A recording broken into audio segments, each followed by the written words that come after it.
جی السلام علیکم۔ آج کے جو ویلاگ میں ہم بات کرنے جا رہے ہیں وہ ہے کہ پاکستان خاص طور پر پنجاب میں اکثر ہم نے یہ دیکھا ہوگا کہ جو ہے جب بھی کوئی سرکاری طور پر کوئی مراد ملتی ہے یا صحت کارڈ ہوتا ہے یا کوئی بھی چیز ڈیلیور کے لیے خاص طور بے نظیر انکم سپورٹ پروگرام کا حوالہ ہو تو لوگ نا در در کی ٹھوکریں کھانے پر مجبور ہے۔ وہ اس لیے اگر جب پیسے لیتے ہیں تب بھی وہ مجبور ہوتی ہیں، وہ بے سہارا جو صبح تقریباً 9 سے پہلے یہ دفتر کھلتے ہیں لیکن وہ صبح اذانوں کے فجر کے وقت نہ وہاں پر ہوتی ہیں جہاں پر چلو جلدی مل جائیں گے پیسے۔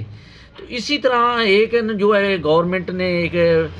بے نظیر انکم سپورٹ کی جانب سے والٹ سسٹم کے لیے سمے کا اجرا کیا ہوا ہے۔ اس کے پر نظر اگر ڈالی جائے تو اس پر نہ ان کو چاہیے تھا کہ عام روٹین پہ عام دکانوں پر یہ سمیں جو تھی یہ فروخت کی جاتی، کسی ایک جگہ پر نہ کی جاتی، نہ یہ ٹھیکہ دیا جاتا ان کھوپنیوں کو نے اپنے کے لیے وہاں لگا کر اتنے لوگوں کو جہاں فری سم دے رہے ہیں وہاں ذلیل سب سے زیادہ خواتین ہوتی ہیں۔ جو یہ خاص طور پر پاک پتن چلا جائے تو میں یہ آپ کو ویڈیو دکھاتا ہوں ساتھ، تو اس میں دیکھیں تو آپ دیکھ سکتے ہیں کہ جو میونسپل کمیٹی پارک ہے، جو میونسپل کا جو ٹی ایم ہال میں جو اکٹھی ہوتی ہیں عورتیں پورے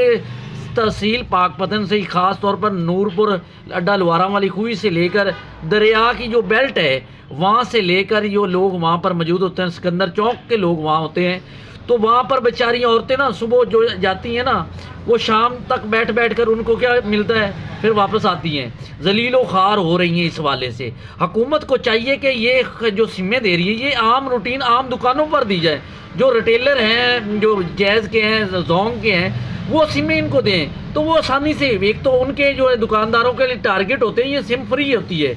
ان کا صرف ٹارگٹ ہوتا ہے کمپنی کا، وہ ایک تو اچیو ہوگا، بقیہ جو سمیں جو ہیں فری، بقایا جو لوگ در در کی نئی سمیں پرانی بند کر نہیں کراتے ہیں، جو پرانی سمیں ان پر بھی یہ لاگو ہے کہ بے نظیر والٹ اکاؤنٹ کھل جاتا ہے، تو یہ ویسا لگائیں، بایو میٹرک بھی ہے، سب کچھ ہے، تو اس پر کوشش کریں اور اس پر نظر ثانی کریں تاکہ عوام کو سہولیات دینے کے بجائے بیکاری تو یہ قوم بن گئی ہے، ان کو آسانیاں پیدا کرنے کے لیے کچھ نہ کچھ کیا جائے۔